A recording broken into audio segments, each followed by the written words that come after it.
e históricos desde una perspectiva de género. Hasta el momento ha coordinado el volumen colectivo Las mujeres que cosían y los hombres que fumaban, y ha publicado en 2022 la obra que nos trae hoy aquí. El título completo es Rojas las manos, mujeres trabajadoras en la narrativa española contemporánea. Tiene en prensa otro libro, Narrar la grieta, Isaac Rosa y los imaginarios emancipadores en la España actual, del que es editora. Rojas las manos es el resultado de su investigación doctoral. El título está inspirado en un pasaje de La Madama de Concha Alós, que dice así: rojas las manos, ya no le dolían, de pie en un lavadero con el agua fría, en donde podemos ver una imagen de las huellas que deja la explotación en el cuerpo femenino. En la obra, Cristina hace un análisis de 10 novelas que se reparten en 4 etapas de la historia de España: la narrativa de la Segunda República, el franquismo, la transición y el periodo que abarca desde la última década del siglo XX hasta la actualidad. Hace un repaso a la escritura de Luisa Carnés, Dolores Medio, Concha Alós, Rosa Montero, Montserrat Roig, Teresa Pàmies, Marta Sanz, Belén Gopegui y Elvira Navarro. Bienvenida, Cristina. Bueno, pues no sé si se oye bien. ¿Se oye bien?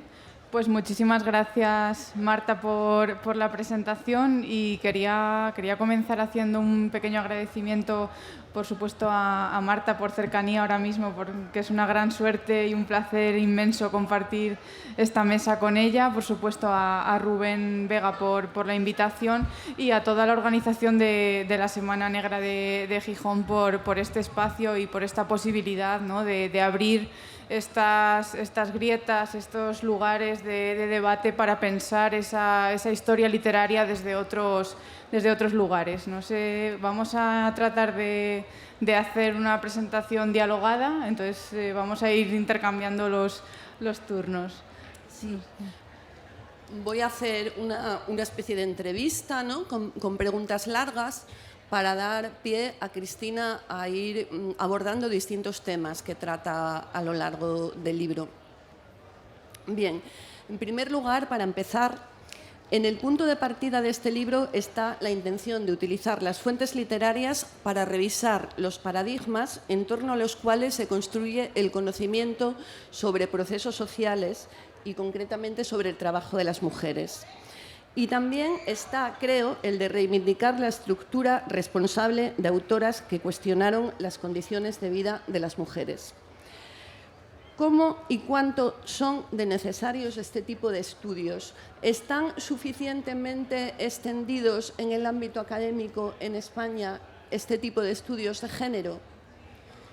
Pues, bueno, esta investigación, bueno, el libro y la investigación previa en la que se basa, parte de mi experiencia como estudiante de filología hispánica y de la constatación de la ausencia de nombres de escritoras en las nóminas o en las listas de autores sobre la novela social.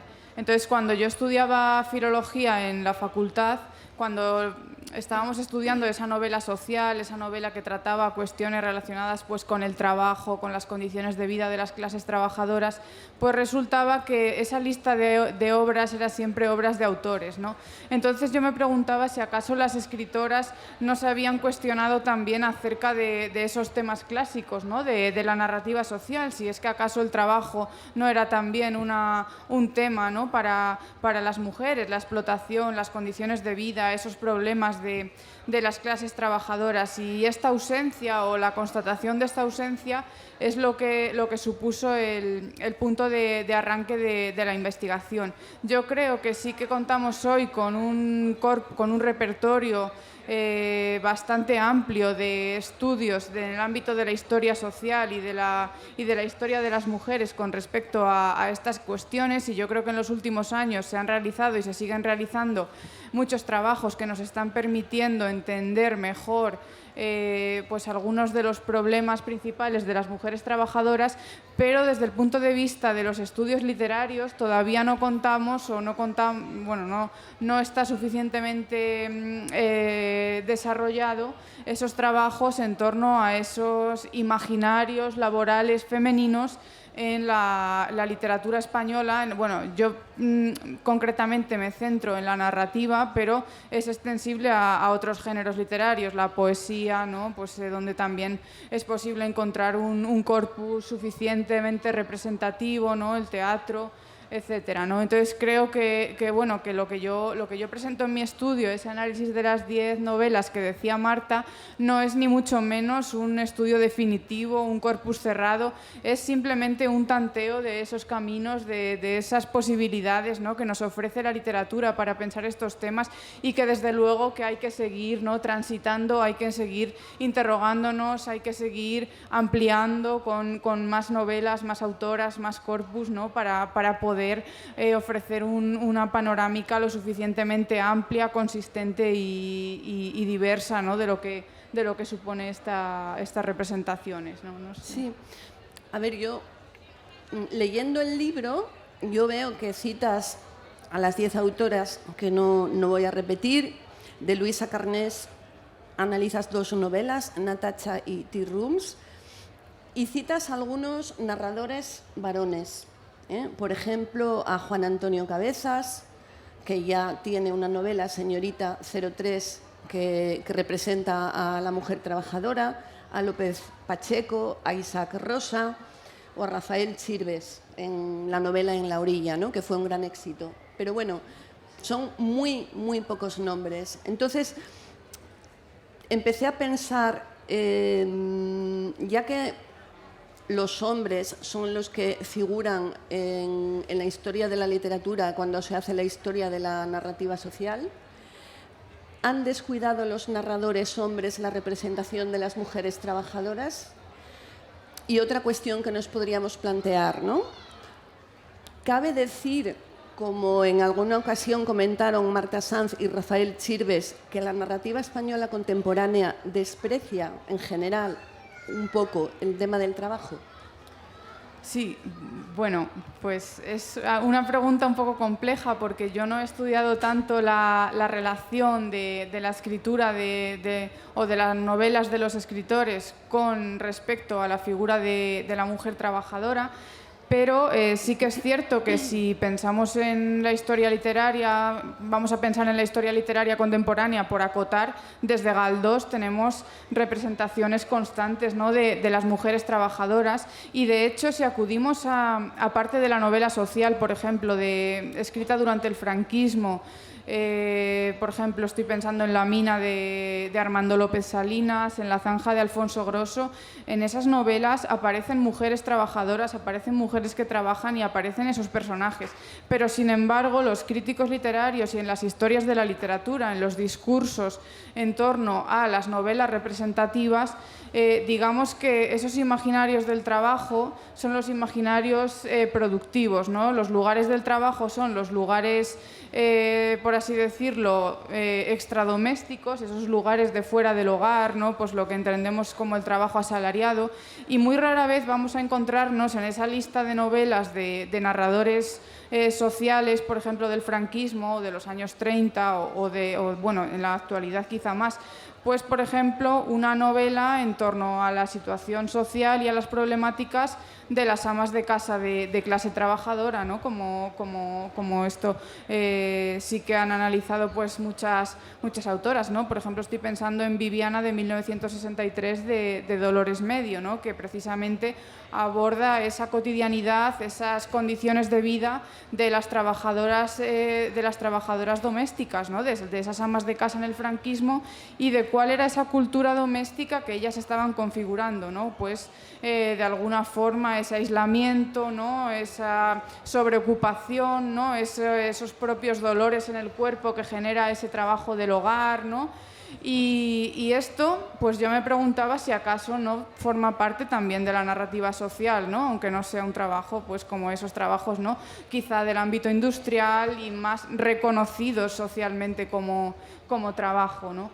Y en ese sentido, yo creo que sería muy interesante buscar también una genealogía de autores que también hayan planteado esta cuestión de las trabajadoras en la novela, ¿no? Porque quizá la comparación de los imaginarios también es representativa, porque muchas de las autoras que yo trabajo, por ejemplo, Luisa Carnés, por ser el ejemplo más representativo, es que bueno, ella era también obrera, ¿no? Ella empezó trabajando a los, si no recuerdo mal, a los 14 años en un taller de sombreros y después tuvo varias ocupaciones, trabajó también en un salón de té, ¿no? Fruto de esas experiencias laborales son sus novelas Natacha de 1930 o Tea Rooms de 1934, pues claro, esa propia vivencia también dota a estas novelas de una dimensión testimonial que nos permite de alguna forma recuperar toda una subjetividad, todas unas estructuras de sentimiento, ¿no? De estas mujeres obreras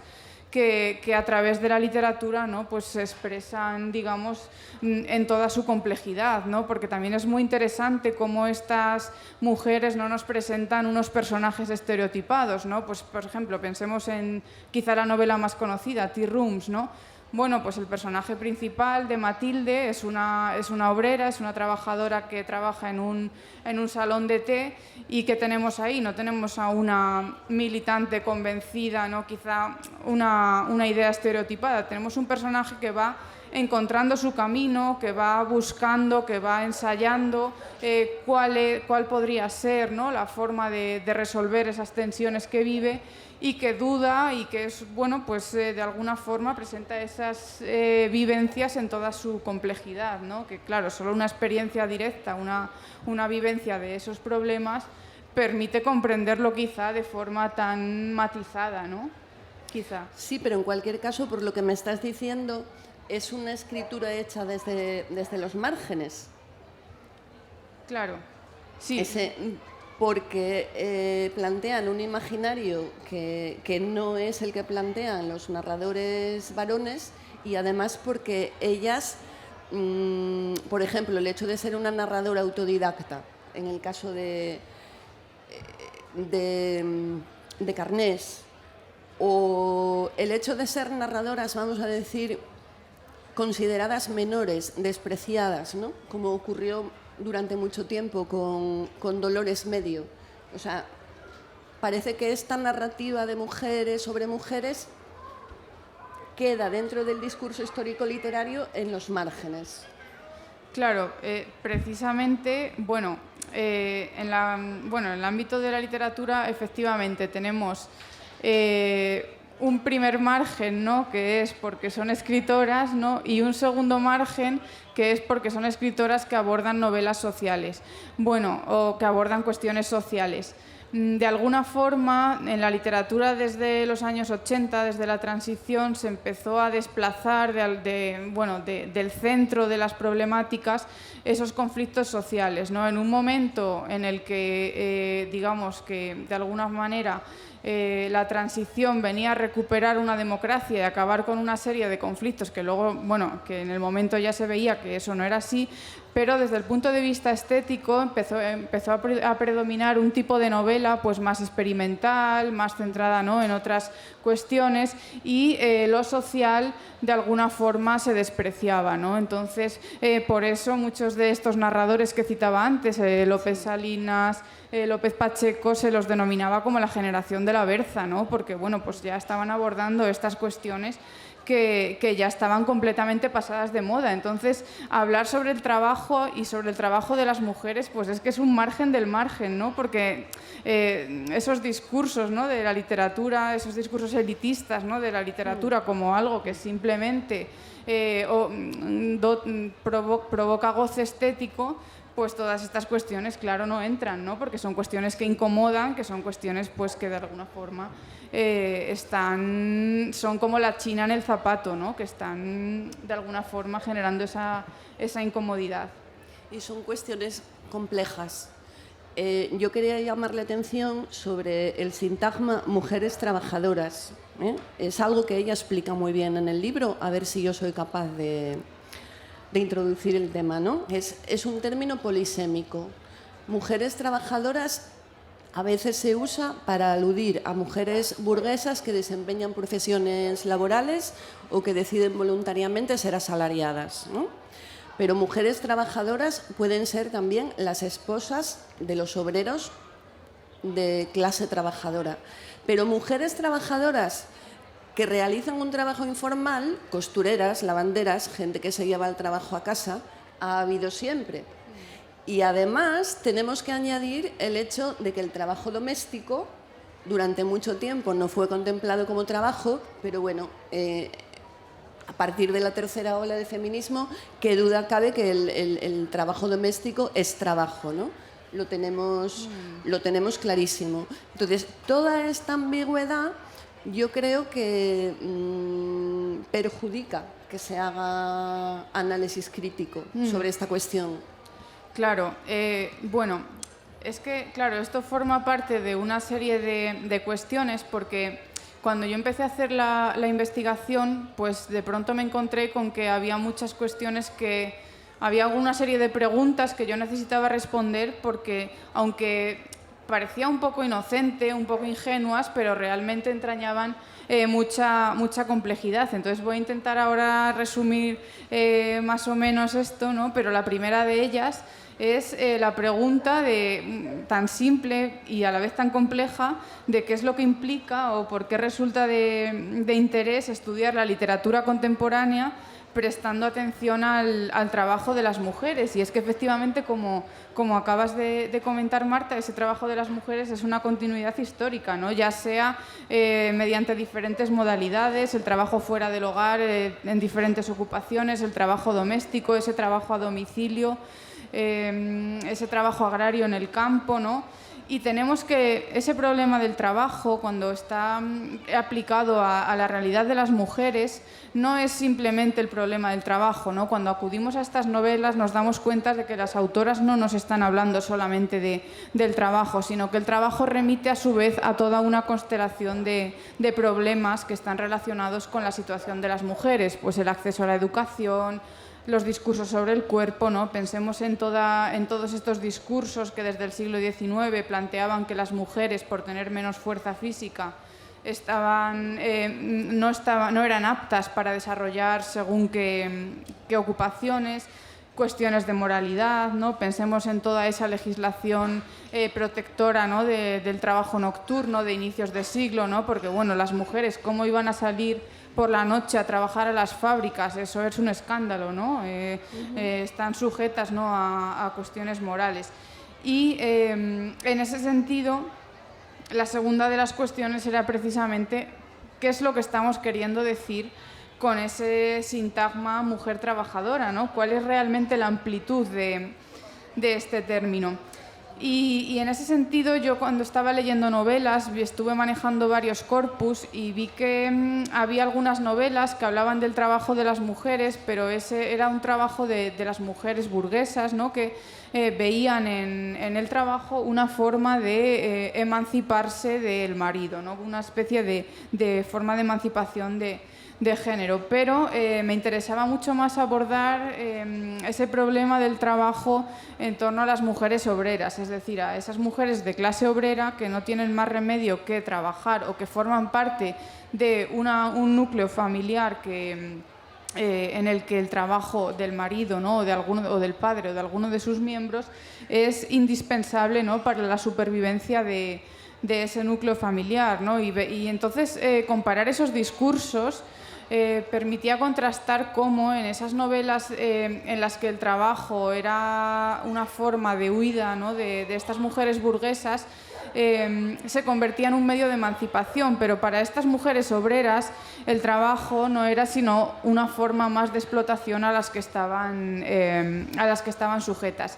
Y con respecto a ese término, mujer trabajadora, pues yo encontré un libro de 1985 que se denomina Polémicas feministas, que no sé si puedo leer una cita, porque me parece que las autoras, que son Paloma Uría, Empar Pineda y Montserrat Oliván, lo definen de forma, creo, magistral. Entonces ellas dicen, cito: pertenecen a la clase obrera no solo las mujeres que venden su fuerza de trabajo en el mercado capitalista, sino también las que obtienen sus medios de subsistencia a través del salario de alguno de los miembros de la familia, que con mayor frecuencia será el marido. Es evidente, además, que lo mismo que el obrero, la mujer o la hija o la hermana carece de propiedad, solo posee su fuerza de trabajo.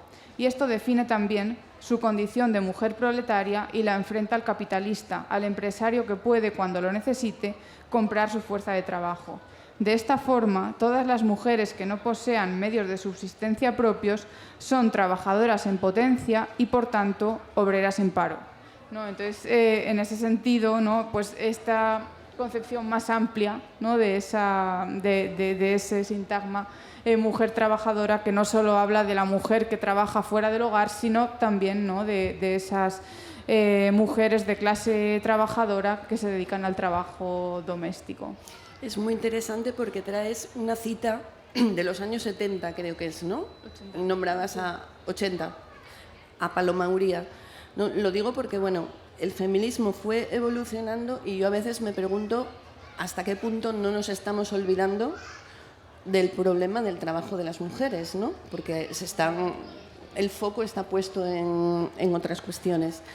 En el libro yo voy a citar aquí 3 personajes de los que analiza Cristina, que desde mi punto de vista constituyen 3 hitos en lo que tiene que ver con la autoconciencia de los personajes como mujer trabajadora. Empezamos por Matilde, de Tea Rooms, que seguramente muchas personas de la sala leyeron, ¿no?, porque es una novela que se puso muy de moda en los últimos años, que es una mujer que, dejándose llevar por los vientos históricos que la empujan en ese momento, pues acaba comprendiendo su condición de persona doblemente oprimida, como trabajadora obrera y como mujer. Y bueno, parece al final que hay una toma de decisión, ¿no?, que la lleva a dirigirse hacia la lucha colectiva. Después está Ana, de Crónica del desamor, de Rosa Montero, novela de la transición por excelencia. Y aquí vemos una mujer desbordada por la doble jornada, pero que parece que no es capaz de formular con mucha claridad su condición de mujer trabajadora o de ver dónde está realmente el problema. Parece que hay como una pérdida de gas del movimiento feminista en ese momento, ¿no?, si la comparamos con lo que ocurría antes de la guerra. Bueno, son percepciones mías, tú me matizas. Y por último está Elisa. La última novela que analiza Cristina es una novela de Elvira Navarro, La trabajadora, y está ambientada, pues, en estos años, en la época actual. Y trata de cómo la precariedad laboral acaba afectando a la salud mental de los trabajadores. Es básicamente el tema. Pero la protagonista no busca soluciones colectivas a su problema, se muestra incluso cínica al respecto de esta cuestión. Es como si el neocapitalismo la hubiera engullido ya por completa, ¿no? Entonces, bueno, se ve una evolución y, digamos, una falta de conciencia cada vez menor, cuando quizás debería de ser al contrario. Sí, sí, totalmente de acuerdo y te agradezco muchísimo este recorrido a través de estas 3 figuras de Matilde, de Ana y de Elisa, porque yo lo que pretendía era hacer un recorrido histórico buscando cuáles eran los problemas, cuáles eran los conflictos que atravesaban las narrativas en torno a las mujeres trabajadoras en diferentes momentos históricos. Entonces, efectivamente, yo empiezo con el momento de los años 30 del siglo XX, después me centro en varias novelas del franquismo, después paso a analizar varias novelas de la transición y, por último, de la narrativa actual. Entonces, en estos diálogos que estas obras se establecen entre sí, muchas veces inconscientemente, porque tampoco tenemos no tenemos evidencia, ¿no?, de que muchas de estas autoras se hubieran leído unas a otras, pues encontramos que hay muchos conflictos que están latiendo o que están de fondo, ¿no?, en todas ellas. Y en este recorrido histórico, y ahora voy a la pregunta, pero creo que es interesante señalar cómo algunas de las reivindicaciones, porque me decías antes, claro, este olvido, ¿no?, de esa reivindicación laboral, ¿no?, de las mujeres en los años 80, ¿no?, en los años 70, ese feminismo de la transición que muchas veces es un legado que es invisible, ¿no?, en algunos casos. Pues de este feminismo de la transición, una de las principales demandas era la reivindicación laboral del trabajo doméstico, es decir, reconocer que el trabajo doméstico es también trabajo. Bueno, pues esta reivindicación ya anidaba en la narrativa de Luisa Carnés de los años 30, ¿no? Tenemos a esta Matilde que está reconociendo, que está describiendo, ¿no?, las tareas del trabajo del hogar y refiriéndose a ellas como trabajo. Tenemos esta reivindicación del carácter laboral del trabajo doméstico en Funcionario Público de 1956 de Dolores Medio y en Viviana de 1963. Tenemos también esta reivindicación del carácter laboral del trabajo doméstico en La Madama de 1969 de Concha Alós. Entonces, esa reivindicación que digamos que salta a ser visible en esa agenda del feminismo de la transición, pues a mí me pareció muy curioso ver cómo de alguna forma estas novelas ya estaban recogiendo ese sentimiento, ese sentir de las mujeres con respecto a ello, ¿no? Entonces, estos diálogos que se establecen entre novelas de diferentes momentos, pues me parecen muy interesantes. Y en ese sentido, creo que este recorrido que señalas desde la narrativa de Luisa Carnés, que plantea una postura muy explícita, muy directa con respecto a las posibilidades de intervención colectiva, ¿no?, de las mujeres como sujetos activos, como sujetos militantes, ¿no?, dentro del movimiento obrero, se va difuminando a lo largo de este recorrido histórico hasta llegar, bueno, en el caso de Belén Gopegui sí que aparece de alguna forma, ¿no? Es verdad que luego esto todo se matiza, ¿no? Pero efectivamente, en el caso de Ana de Crónica del desamor, pues ya vemos cómo hay cierto desencanto, ¿no?, que de hecho creo que utiliza esa palabra mismo ella en la novela, ¿no?, porque sí que hay otro personaje en la novela de Crónica del desamor que sí que es militante y es muy interesante este personaje porque Rosa Montero construye el personaje de la amiga de Ana desde el punto de vista de esta de este triple jornada laboral, ¿no?, la jornada laboral asalariada, la de la militancia y por último el trabajo doméstico, porque recuerdo que hay un pasaje donde ella cuenta que ha acudido su amiga a una manifestación y entonces se da cuenta volviendo a casa de que no ha comprado un brick de leche para que desayunen los niños al día siguiente y que claro, no puede contar con que su marido se le haya ocurrido tener que comprarlo él, ¿no? Entonces, en fin, y en el caso de la trabajadora de Elvira Navarro, precisamente yo lo pongo como ejemplo, ¿no?, de alguna forma, culmen de esa desmovilización, ¿no?, porque ni siquiera se plantea en la novela una posibilidad de abordar este conflicto de forma de forma colectiva, ¿no? Porque es verdad que en las novelas del franquismo esto aparece de una manera más conflictiva, ¿no? Realmente lo que se exploran son las limitaciones, hasta dónde podemos llegar y cuál es la situación, ¿no? Pero efectivamente comparto completamente... En realidad, bueno, pues habría que ver lo que piensa Elvira Navarro. Yo creo que ella quiere ofrecer un retrato objetivo sobre la realidad de esa desmovilización, no que la pruebe ni que la respalde, ¿no? Sí, sí, sí. Pero la novela tiene el mérito de poner de manifiesto los trastornos de salud mental que están en aumento y que están relacionadísimos con el trabajo y las condiciones laborales, pero sin embargo eso no genera movilización, ¿no?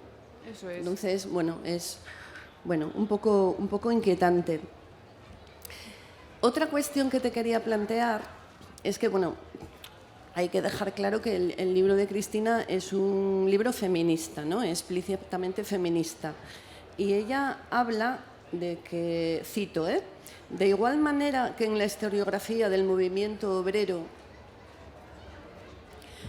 y de los procesos de resistencia al franquismo se habla de un hilo rojo de la historia, existe también un hilo violeta que recoge el recorrido de las movilizaciones y reivindicaciones de los derechos de las mujeres. Yo me pregunto, viendo tus análisis, ¿no estuvieron hasta hace poco tiempo, al menos, demasiado separados estos hilos, como si las investigaciones fueran en paralelo? O sea, ¿no se tardó demasiado tiempo en incorporar a las mujeres como sujeto histórico cuando se hace la historia del trabajo o la historia del movimiento obrero? Sí, bueno, a ver, yo tampoco soy experta en la historia del movimiento obrero, No, entonces, bueno, yo tengo la sensación de que en los últimos años sí que hay numerosas, bueno, yo creo que sí que se han hecho numerosos avances en este sentido y creo que de alguna forma, gracias a ellos, yo también he tenido la idea de hacer estas investigaciones, ¿no? Porque leyendo, pues, por ejemplo, trabajos como los de Irene Abad-Buil o Claudia Cabrero Blanco, pues de alguna forma yo estaba buscando novelas que hablaran de eso, ¿no? Porque, claro, ante una realidad que es tan clamorosa, ¿no? ¿Cómo es posible que la novela no hablara de eso? Y claro que habla, lo que pasa que las historias de la literatura no nos lo cuentan, ¿no? Entonces, de alguna forma, sí que ha habido cierta minusvaloración o desprecio, cuando no, a estas autoras que han abordado la narrativa social. El otro día estaba leyendo un recorte de prensa de los años 60, de un conocido crítico, ¿no? Antonio Iglesias Laguna, que él lo que decía es que Concha Alós utilizaba un realismo muy descarnado, muy crudo, y que eso pues no era un lenguaje propio de una señorita. Entonces, pues no era mala novela, pero a ver qué límites estaban transgrediendo ahí, ¿no?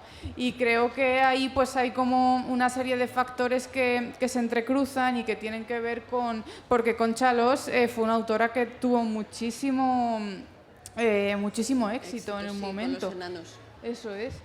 Y ahora es prácticamente desconocida. Últimamente se está recuperando, pero no, todavía hay textos a los que no podemos acceder, por ejemplo, sin censura. Este de La Madama no se ha reeditado sin la censura. Cuando yo lo leí de la biblioteca pública y dije, muy bien, pues es una novela muy interesante. Luego me fui al Archivo General de la Administración a leer allí las galeradas y, hombre, es que igual faltaban pasajes bastante significativos ahí, ¿no? Y claro, eso al final es una falta democrática, ¿no? Porque no tenemos acceso a lo que Concha Alós quiso escribir porque no se ha reeditado, ¿no? Entonces, lo que se hizo con nosotros los Rivero, que se hizo una edición incorporando todos los pasajes censurados, porque claro, no solamente se omite a estas mujeres de la historia de la literatura española, sino que se les niega el mérito de ser resistentes antifranquistas, porque tuvieron que hacer de todo para eludir la censura. Bueno, cuéntalo tú, que lo sabes mejor. Sí, pues es que Estábamos comentando el caso de Viviana de Dolores Medio, que, bueno, pues que es una novela que trata sobre el día a día de una ama de casa, ¿no? en el franquismo, ¿no? Y bueno, y es una novela que Dolores Medio pues muy hábilmente nos presenta a esta protagonista, Viviana, ¿no? Que es así pues como muy inocente, ¿no? Como que parece que no se entera muy bien de lo que está pasando. Ella va al mercado, coincide allí con una militante, ¿no? Bueno, no nos da muchos datos también para eludir la censura y finalmente ella se ve envuelta en una manifestación en el 62 en apoyo a las huelgas y al final pasa, o sea, es encarcelada, ¿no? como la propia autora. Cuando vamos al informe de censura de esta novela, lo que encontramos es, bueno, pues esto es una novela costumbrista que habla de una ama de casa, puede permitirse. Yo me pregunto si acaso leyeron la novela completa, ¿no? Porque lo que tenemos ahí es una caracterización del mercado como espacio de socialización y de socialización política para las amas de casa, una indagación acerca de los límites, ¿no? de la movilización colectiva, ¿no? de las amas de casa, de los límites de la concienciación política, ¿no? De esas protestas, ¿no? Protestas espontáneas contra la carestía, los precios, ¿no? También cuestión absolutamente de actualidad, ¿no? Y en ese sentido, pues Dolores Medio tenía verdaderamente una habilidad muy grande, ¿no? Para eludir esos mecanismos de la censura, ¿no? También los había sufrido mucho y eso le dio también de alguna forma esa propia habilidad, ¿no? Sí, era una mujer de familia republicana y que estaba acostumbrada a recibir muchísima presión y a resistir. Pero resulta llamativo la manera en la que se ocultó su nombre de la historia de la literatura. Hasta hace poquísimo tiempo había caído en el olvido. De la misma manera que cuando se habla de autoras como por ejemplo Carmen Martín Gaite o Ana María Matute, sigue habiendo críticos que hablan de que son autoras menores dentro de sus generaciones. ¿No parece que hay un techo de cristal para las escritoras? Sí, claramente. Bueno, claramente del panorama actual quizá no puedo hablar tanto porque no lo conozco tanto, pero es que yo creo que con estas autoras hay una diferencia muy grande entre la recepción en su momento y los procesos de recuperación. Luego también tenemos que preguntarnos cómo se recuperan, ¿no? Porque, por ejemplo, Luisa Carnés, que era una escritora obrera, muchas veces, últimamente están teniendo lugar varios procesos de recuperación de las autoras de lo que se llama la otra generación del 27, las otras autoras del 27. También se las llama las sin sombrero, ¿no? Con esta etiqueta. Claro, yo me pregunto si Luisa Carnés realmente formaba parte, ¿no? de estas autoras, de este grupo de las denominadas sin sombrero, ¿no? Pues que directamente Luisa Carnés era la que los hacía, ¿no? Entonces, bueno, este es un grupo que se ha querido denominar así por ese gesto que tuvieron Maruja Mayo, ¿no? en la Plaza del Sol de quitarse el sombrero, ¿no? Como forma de reivindicación. Y claro, ¿cuál es el lugar de las escritoras de clase obrera ahí? Si acaso formaban parte de esas dinámicas, de esos procesos, de esas redes. Yo estoy pensando en Tea Rooms, es que Luisa Carnés es muy crítica con eso, ¿no? Porque esta parte de la figura de la mujer moderna de los años 30, del primer tercio del siglo, estaba muy centrada en esos modelos de Hollywood, en la moda, y Luisa Carnés tiene un fragmento en Tea Rooms de 1934 donde describe a esa mujer trabajadora que no solamente no está sujeta a los vaivenes de la moda, sino que es que ni siquiera muchas veces podía disponer de vestuario o de vestimenta adecuado a la situación del año. Entonces nos cuenta cómo ella va caminando, la protagonista va caminando, ¿no? Y está lloviendo y tiene los zapatos rotos y se le cuela el agua y entonces tiene que estar todo el día con los pies mojados en el trabajo. Y en ese sentido, ese proceso de recuperación yo creo que tiene que ser un proceso crítico, ¿no? que de alguna forma nos permita comprender cuál fue ese lugar que ocuparon y a partir de ese lugar que ocuparon, qué nos aporta a nuestro presente y de qué forma se proyecta estas narrativas hacia el futuro, ¿no? De qué forma podemos incorporar todas esas experiencias, todas esas vivencias, esos conocimientos en nuestras propias experiencias, militancias y formas de imaginar, ¿no? otros mundos posibles, ¿no? No sé. Es verdad que cuando se recuperó la novela Tea Rooms se la presentó como una novela perdida, la de la generación del 27, y no se insistió tanto en que era una novela de una escritora trabajadora. Uno de los pocos ejemplos que tenemos en la literatura española de escritora trabajadora. Por ejemplo, bueno, ella seguía a Kollontai y tenía modelos en la literatura rusa, pero las escritoras de la generación del 27, en cuanto a estatus, son otra cosa. Y ahora que llega el momento de recuperar a las mujeres de esa generación, que hasta ahora no estaban ni siquiera en los libros de texto, pues hacemos como una mezcla con ello, ¿no? Hacemos ahí un cóctel con posiciones muy, muy distintas.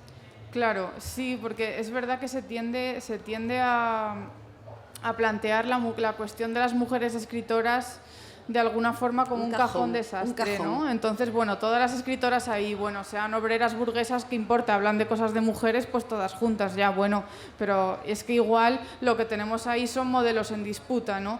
Y de alguna forma, esto que dices de Kollontai, pues es que creo que muy pocas veces se ha hecho ese análisis de la obra de Luisa Carnés a la luz del feminismo socialista, ¿no? Y realmente es que es una... es muy evidente. Efectivamente, ¿no? Es que pareciera como si Luisa Carnés hubiera leído La mujer nueva y la moral sexual, que de hecho se publicó una traducción en España en 1932, y pareciera como si estuviera haciendo un ejercicio de escritura sobre las ideas de Kollontai. Es que verdaderamente Kollontai habla de una protagonista llamada Matilde en el primer capítulo. Es que esto para mí, cuando yo me encontré con esta coincidencia, dije, ¿cómo es posible? Sí, es de estas cosas que dices, ¿cómo es posible que nadie haya visto esto y nadie lo diga? Y todo el mundo está haciendo una lectura desde otros ángulos. Novela vanguardista, novela del 27, y cuando dices el 27 pues se piensa en otra cosa, ¿no? En Rosa Chacel o en otro tipo de escritura. Claro, y eso también tiene que ver con la invisibilización de un grupo de narradores y de narradoras que fueron los novelistas de avanzada, la literatura de avanzada o la literatura del nuevo romanticismo, que fue una forma de novela social que se desarrolló durante los años 30, sobre todo en torno a José Díaz Fernández, ¿no? Y a este manifiesto del nuevo romanticismo, y claro, en el que participaron muchos autores que publicaron temas sobre el trabajo, ¿no? Pues pienso en Campesinos de Joaquín Arderius, ¿no? O en novelas como, por ejemplo, esta Señorita 03 que citabas antes, que es una novela creo muy interesante y que quizá pues merecería la pena volver sobre ella. Pienso en Engranajes de Rosa Arciniega, Moscostrom, ¿no? Fueron novelas que de alguna forma estaban cuestionando esas ideas de la vanguardia como vanguardia únicamente estética basada en las ideas de Ortega y Gasset, ¿no? Toda esta deshumanización del arte, etc. Y Luisa Carnés dialoga mucho más con este grupo de narradores de avanzada, creo, bajo mi punto de vista, que con los autores y las autoras de la generación del 27, porque sí que es verdad que dialoga con algunos de ellos y hay una serie de intereses comunes, pero también es verdad que es un grupo muy ecléctico, ¿no? y que es difícil, ¿no? Como categoría literaria pensar en una serie de características comunes, ¿no? Es más bien una red, ¿no? Sí, bueno, pero con un rasgo común que era el interés político en todos ellos, que fue la razón última de que el franquismo los borrara. Y estaba pensando que verdaderamente Carnés es buenísima porque al mismo tiempo que es una autora política, sigue Kollontai y tal, es una estilista. O sea, reniega de la deshumanización del arte, pero ella rompe la sintaxis, o sea, tiene una forma de escribir literariamente muy buena, muy interesante. Sí, y sí, efectivamente. Y no solamente los rasgos estilísticos, sino que también ella introduce formas de narrar que son muy novedosas, como por ejemplo la introducción de rasgos periodísticos. Estamos leyendo Tea Rooms y de pronto parece que estamos leyendo un reportaje sobre la Unión Soviética.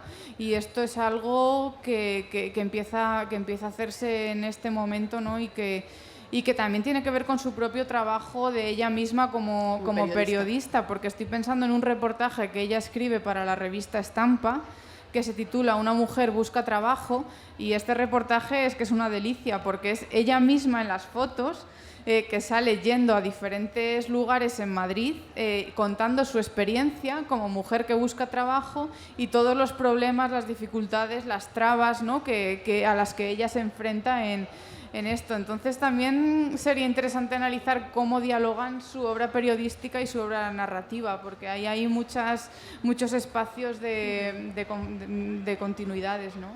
Fue una pena que no pudiera escribir más, porque luego tuvo una vida muy dura en el exilio y tuvo que sacar a sus hijos adelante y se ganaba la vida como correctora y trabajando un poco así a salto de mata, ¿no? Pero bueno, por lo menos 80 años después la recuperaron. Me gustaría también referirme a una de las conclusiones que pones al final del análisis de las novelas. Cito: la centralidad del cuerpo de las mujeres como espacio de representación de la explotación. Este es un rasgo que se une a otros más obvios y que seguramente a todos se nos vienen antes a la cabeza, como el de los problemas de acoso sexual, los despidos por causa de embarazo, la doble jornada por culpa del trabajo doméstico, el tematizar los cuidados o la cuestión de la dependencia. O sea, todo esto yo creo que está en este hilo violeta, está como constante en todas estas novelas. Pero me gustó muchísimo cómo destacas tú el papel del cuerpo de las mujeres, el cuerpo magullado de las mujeres explotadas, digamos. Sí, esta fue otra cuestión que creo que es transversal a todas las novelas, a todas las autoras, ¿no? A Luisa Carnés, a Dolores Medio, a Concha Alós, a Rosa Montero, Montserrat Roig, Teresa Pàmies, Marta Sanz, Belén Gopegui, Elvira Navarro, todas ellas hablan del cuerpo en relación con el trabajo, ¿no? Y claro, es un cuerpo que se presenta desde una vulnerabilidad, ¿no? Y yo creo que eso también es de alguna forma desafiante con respecto a algunos estereotipos o algunas ideas. Estoy pensando en un texto del historiador Erich Hobsbawm, que en su libro El mundo del trabajo él explica las representaciones de los cuerpos masculinos y femeninos en algunas representaciones sobre el movimiento obrero, ¿no? Entonces hace referencia a cómo muchas veces los cuerpos productivos en las novelas sobre trabajadores se presentan de una forma idealizada, ¿no? Es este cuerpo, ¿no? del trabajador con el torso desnudo, ¿no? Hay una épica. Claro, eso cuando es. Se aborda la masculinidad. Eso es. Claro, esos trabajadores de torso desnudo trabajando en la mina, que dices... y Hobsbawm lo cuestiona, ¿no? No son lo que vemos por aquí, pero bueno. Claro, y bueno, a mí me llama la atención porque también estaba leyendo novelas sociales y realmente también de escritores varones, y realmente también encontramos una escritura del cuerpo desde la vulnerabilidad, ¿no? Quizá diferente al de las mujeres, pero otro tipo de vulnerabilidad. Y me parece que estas descripciones de cómo el trabajo hace mella, ¿no? en el cuerpo, ya sea el trabajo doméstico, ya sea el trabajo asalariado, ¿no? Pues Luisa Carnés en Tea Rooms, al final de de la jornada laboral de Matilde, dice, bueno, ¿y esto para qué? 10 horas, cansancio, 3 pesetas, ¿no? Y tenemos a Dolores Medio, ¿no? Que nos presenta ese cuerpo dolorido, ¿no? De las amas de casa, ¿no? De ese trabajo, ¿no? De ese trabajo físico. Esas manos, esas rojas las manos, ¿no? de Concha, de la novela de Concha Alós. Y me parece que todas esas descripciones componen un mosaico de las diferentes dolencias, ¿no? Relacionadas con el trabajo y creo que presentan esa subjetividad ligada a ello, ¿no? No sé si... A mí se me ocurrió, igual estoy exagerando mucho, pero se me ocurrió que es una forma de resistencia. O sea, la representación del cuerpo femenino hecha de esa manera, totalmente contraria a el cuerpo como objeto de deseo o el cuerpo como objeto estético, que es lo que nos encontramos habitualmente, es como una forma de resistencia, quizás no consciente, ¿no? Pero es como una resistencia al patriarcado. Efectivamente, sí, efectivamente, forma de resistencia y de ejercicio de realismo también, ¿no? De cómo esos cuerpos que tenemos en las representaciones masculinas no se corresponden con los cuerpos tal y como son en la realidad, ¿no? Que al final es también esa tensión entre la realidad y las representaciones que está también en la obra. Sí, que afectaría también al obrero, digamos. Bueno, nos estamos quedando sin tiempo. Y a mí me gustaría dejar unos minutinos por si queréis hacer alguna pregunta.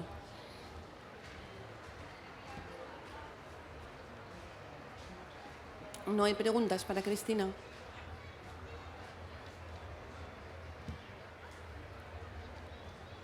Bueno, pues te hago yo la última pregunta. Esta novela de la que hablábamos antes, de Elvira Navarro, La trabajadora, que a mí me pareció un poco inquietante, ¿no? Parece que hay personas que de alguna manera creen que ya hemos conseguido la igualdad laboral. O sea, ¿se puede llegar a esa conclusión viendo estas novelas más actuales? Bueno, en el caso de La trabajadora me llama la atención porque la novela no aborda la cuestión desde una perspectiva de género. Ni siquiera la aborda, ni siquiera hay perspectiva de género, efectivamente. Simplemente nos presenta la situación de una trabajadora que trabaja como correctora de textos y que es despedida, ¿no? de su empresa. Pero yo creo que es de las pocas novelas en las que el trabajo doméstico no aparece de ninguna forma. Y me llama la atención porque para quienes trabajamos desde casa, ¿no? Con esto del teletrabajo que ahora se habla tanto de ello, esa experiencia de las labores del hogar y el trabajo están completamente entrelazadas. O sea, es que estás contestando un correo y a la vez acabas de poner la lavadora y entonces eso me inquieta también mucho. Sí, por parece eso. mentira que se pueda obviar eso, ¿eh? Y luego que se pueda obviar que las profesiones que tienen las dos protagonistas, que son profesiones tan precarias, una se dedica a la telefonía, ¿no? Es teleoperadora, y otra es correctora, o sea, son profesiones típicamente femeninas y en parte tienen que ver con el hecho de que sean profesiones peores. O eso dicen las estadísticas de quienes estudian el tema de la brecha laboral de género, ¿no? Y parece que no se aborda. Es como si hubiéramos dado un paso atrás en consciencia. No sé. ¿Estamos? Sí.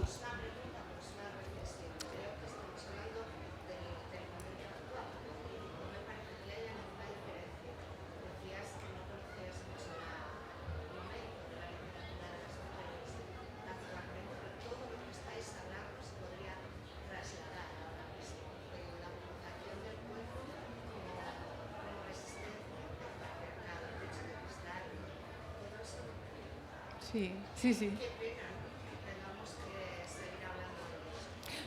Desde luego el libro de Cristina no deja lugar a pensar que haya habido una superación o un gran avance en estas problemáticas, ¿eh? Es más bien un libro para la reflexión.